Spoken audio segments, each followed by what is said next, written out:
ଘରକୁ ଆସୁଛନ୍ତି ସଂସ୍କାର ଦେଖେଇଲେ।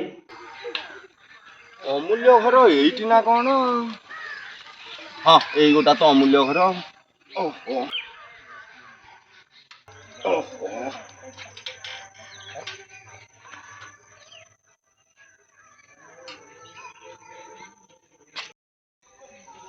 ମଉସା ମଉସା ହଁ ନମସ୍କାର। ହଁ ନମସ୍କାର। ଚିହ୍ନି ପାରୁନ? ନାଇଁ ମ ମୁଁ ତ ଚିହ୍ନି ପାରୁନି। ମୁଁ ବା ଅମୂଲ୍ୟ ସାଙ୍ଗ ବାହାର ପଡାରୁ ଆଇଥିଲି। ଆମ ଅମୂଲ୍ୟ ସାଙ୍ଗ? ହଁ ଅମୂଲ୍ୟ ଘରେ ଅଛି? ଘରେ ଅଛି ନା କଣ? ଆଉ ଟିକେ ଡାକିଲ ଟିକେ, ମୁଁ ଆଇଥିଲି ଟିକେ କାମ ଥିଲା, ଟିକେ ଡାକିଲ। ପୁଅ କଣ କାମ ଥିଲା କି?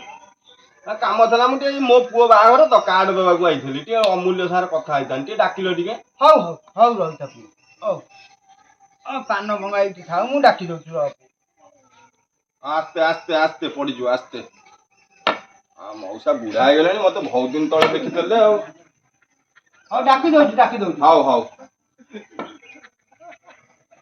ଅମୂଲ୍ୟ କିରେ ଅମୂଲ୍ୟ,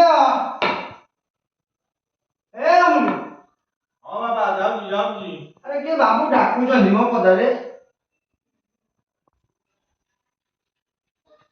କଣ ହେଲା? ପଦାରେ କିଏ ବାବୁ ଡାକୁଛନ୍ତି, ବାହାର ପଡାରୁ କହୁଛନ୍ତି ଆଇଛି ବୋଲି। ବାହାର ପଡାରୁ? ହଉ ହଉ ତମେ ବସ, ମୁଁ ଦେଖୁଛି କିଏ ହଉ ଆଇଛି। ହଉ ଯା ଟିକେ ଯା। ଅମୂଲ୍ୟ ବାବୁ ତମେ କଣ ମତେ ଏତେ ସମୟ ହେଲାଣି ମୁଁ ଠିଆ ହେଇକି ବାପାଙ୍କୁ ଖବର ଦେଇକି ଶୋଇ ପଡୁଥିଲ ବୋଧେ? ନାଇଁ ସରୋଜ ତୁ କଣ କହିଲୁ? ଅମୂଲ୍ୟ ବାବୁ ଜାଣିଲୁ, ଏଇଟା କେଇ ଦିନ ମୁଁ ଚାକିରି କଲି, ତୁ ମତେ ଆଜି ବାବୁ ବୋଲି ଡାକିଲୁ ନାଇଁ? ନାଇଁ ନା ମୋ ପାଟିରେ ଫସିଗଲା। ଛୋଟ ବେଳର ସେ କଥା ମନେ ଅଛି ନା? ସ୍କୁଲରେ ଯେତେବେଳେ ଆମେ ପାଠ ପଢୁଥିଲେ, ଆରେ ମିଶିକି କେତେ ଗୁଲି ଖେଳିଛେ, କେତେ ଡାବୁଲ ପୁଆ ଖେଳିଛେ, ସବୁ ଭୁଲିଗଲୁ। ଆଜି କଣ ନା ଅମୂଲ୍ୟ ବାବୁ।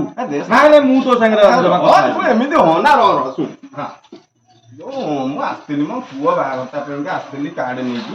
ପୁଅ ବାହାଘର ପାଇଁ ହେଇଗଲାଣି ତୋର?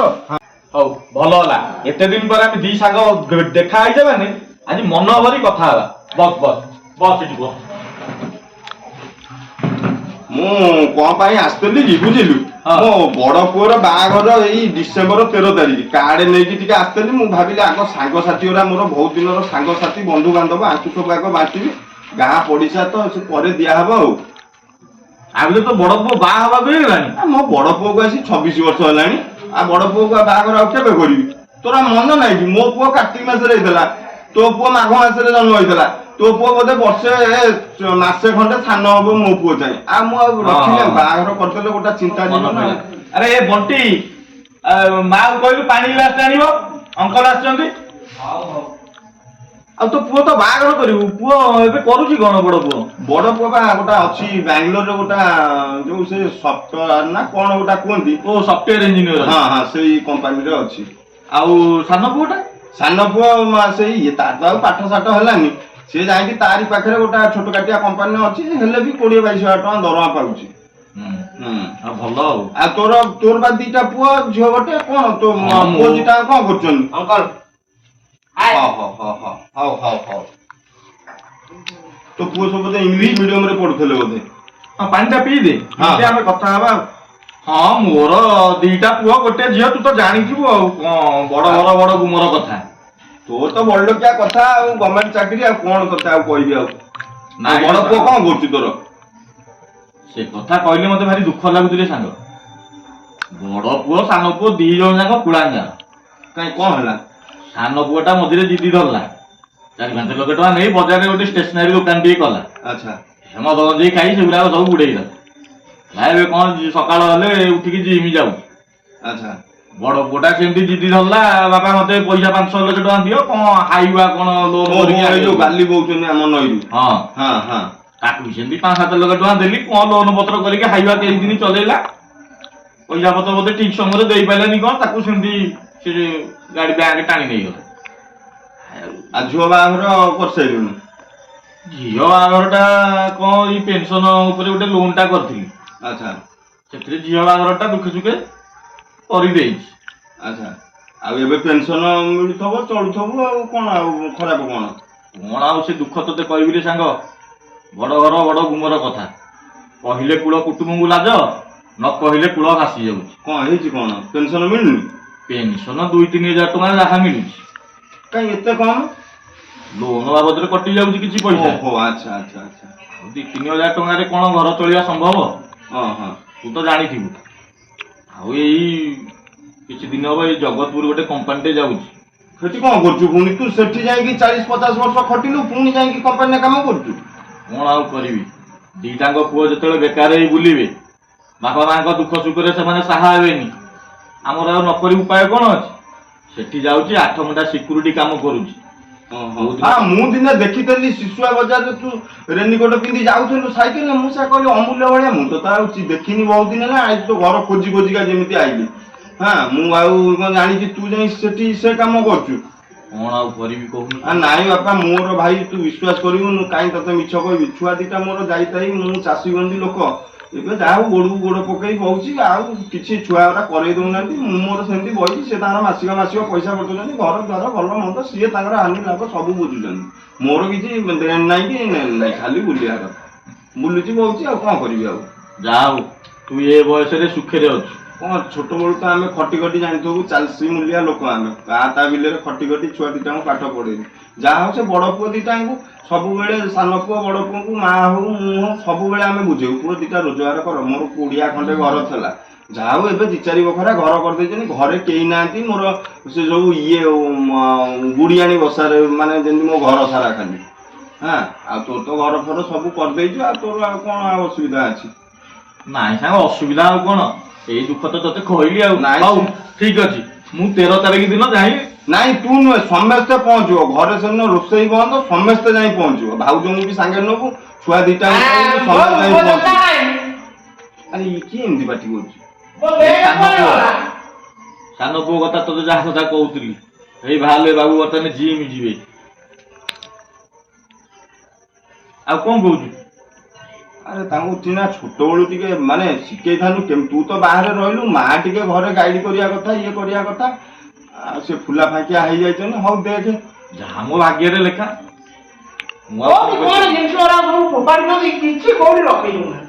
ଆରେ କାହିଁ ପାଟି କରୁଛୁ? ଏଠି ପରା ଅଙ୍କଲ ବସିଛନ୍ତି।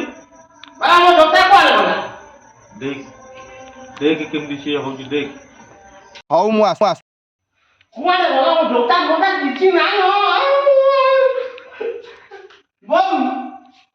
ଆରେ ବଣ୍ଟି, ହଁ କାହିଁ କେତେ ବଡ ପାଟିରେ ଚିଲଉଛୁ କହିଲୁ? ମୋ ଜୋତା ଫୋତା କୁଆଡେ ନାହିଁ, କୁଆଡେ ଗଲା ମୋ ଜୋତା? ଆରେ ଜୋତା କଣ ଘର ଭିତରେ ରୁହେ?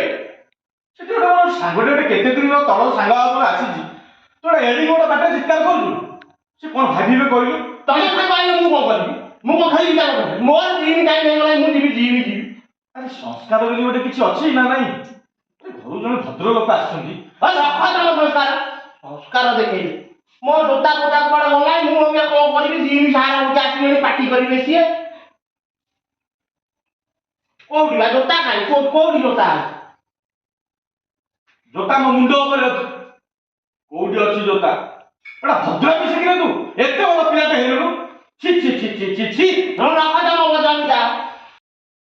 କହିବ ଘରେ ସବୁବେଳେ ଗେରେ ଗେରେ। ଆବେ ହେ ତେଲ ତ ନାହିଁ। ବୁଢାକୁ ଯଦି ଏବେ ପଇସା କଥା ମାଗିବି, ଏବେ ସେ ପୁଣି ଗେରେ ଗେରେ। ହେ କାବୁଲି ଦୋକାନରେ ବା ବାକି ଖାତା ଚାଲିଛି ବୁଢାର। କାବୁଲି ନା ଖାତାରେ ପକେଇ ଦେଇକି ପଳେଇବି ବାପା ଖାତାରେ, କାବୁଲି ଦୋକାନରେ ଆଉ। ଜିମ୍ ସାରେ ଖାଡେ ଅପେକ୍ଷା କରିବି। ବ୍ୟାଟ କଣ ଅଛି ଏବେ? ଓଜନ ଲୋକଟା କୋଉଠୁ ମୁଛିରେ ଦେଇ ଯାଉଛନ୍ତି। ଦେଖୁନ ଏଇ ବ୍ୟାଟ ଏଇ ରଖିଦେଇ ପଳଉଛନ୍ତି, କେହି ଖୋଜୁନାହାନ୍ତି କିଛି ନାହିଁ। ମୋ ବ୍ୟାଟ ଫୋପାଡ଼ି ଦେଇ ଯାଉଛନ୍ତି ବସିକି। ଓଜନ ଲୋକଟା ସୁଧୁ ବସି କୋଉଠି ତାର। ସେଇଥିପାଇଁ ବ୍ୟାଟ ମୁଛିରେ ରଖିଦଉଛନ୍ତି, ସବ ଖୋଜିଲା ବେଳକୁ କେହି ପାଉନି ବସିକି। କଣ ହେଇଛି? କାହିଁକି ଏମିତି ବଡ ପାଟିରେ ଚିଲଉଛୁ କହିଲୁ? କଣ ହେଲା କହୁନାହାନ୍ତି? ମତେ ଘରେ ରଖେଇ ଦେଇଯାଉନୁ। ଗୋଟେ ତ ଚିଲେଇ ଚିଲେଇ ଗଲାଣି, ଜୋତା ଖୋଜୁଛି ଜୋତା। ତୁ ସେ ସକାଳୁ ବ୍ୟାଗ ବ୍ୟାଗ ବ୍ୟାଗ ବୋଲି ମୋ ମୁଣ୍ଡ ଖରାପ କରିସାରିଲୁଣି। ବାପା ତମ ବୁଢା ତମେ ଅଧିକା କିଛି ଗପିବା ଦରକାର ନାହିଁ ହେଲା। ତମେ ଏତେ କଥା ଗପିବା ଦରକାର ନାହିଁ କହିଲି ବା। ମୁଁ ବୁଢା ହେଲିଣି। ଆଉ କଣ କାହିଁ ବେକାରିଆ କଥା କହୁଛ କହିଲ? କଣ ପାଇଁ କହୁଛ? ତତେ ଟିକେ ଲାଜ ଲାଗୁନି? ମୋର ଗୋଟେ ସାଙ୍ଗଟେ ଆସିଥିଲା, ତା ପୁଅର ବଡ ପୁଅର ବାହାଘର ପାଇଁ ସେ ମତେ କାମ ଦେବାକୁ ଆସୁଥିଲା। ସେଠୁ ଆଉ ଆମର କଣ ହେଲା? ତୁ ଯାଉଛୁ ସେଇ ବୟସରେ ଯାଉଛୁ କ୍ରିକେଟ ବାଡେଇବାକୁ। ତମେ ବାହାଘର କରିଦଉନ। କଣ ଚଳେଇବ ଇଏ କରିବ, ମତେ କଣ କହୁଛ ସବୁ? ମତେ ବାହାଘର କରିଦେବି। ହଁ ତତେ ପଶିବି, ତୋ ସ୍ତ୍ରୀ କି ପଶିବି, ତୋ ପିଲା ଛୁଆ ବି ପଶିବି। ସେ କାହିଁ ଆଉ ବେକାରିଆ କଥା ମାର ଗପୁଛ? ବେକାରିଆ କଥା ଗପୁଛ। ତା ପୁଅ ଦିଟାଙ୍କ ଯାଇ ବାଙ୍ଗାଲୋରରେ ରହି ଚାକିରି ବାକିରି କରୁଛନ୍ତି। ଯାଆନ୍ତୁ ଆପଣ ଚାହାନ୍ତୁ ତାଙ୍କ ଘରେ ରହିବେ ଆମ ଘରେ ରହିବା ଦରକାର ଏତେ କଥା ଗପ ଆମ ବୁଢା ହେଲେ ବସ ଚୁପିନା ଆମେ ଯାଉଛୁ ଖେଳିବା ପାଇଁ ବୁଢା ଯାଅ ଯାଇକି ଗପିବା ଦରକାର ତମର ଛି ଛି ଛି ଛି ଛି ଛି ଘରେ ରହିବା କଥା ନୁହେଁ ବୁଢା ସବୁବେଳେ ଗେଜେ ଗେଜେ ଗେଜେ ଗେଜେ ହଉଛି ପଳେଇବା ବାହାରକୁ ଆହୁରି ଭଲ କଥା ସବୁବେଳେ ଗୋଟେ ଗେଜେ ଗେଜେ ଗେଜେ ଗେଜେ ହଉଛି ବେକାରିଆ କଥା ଗପ ଗପୁଛୁ। ଜୟ ଜଗନ୍ନାଥ ନମସ୍କାର।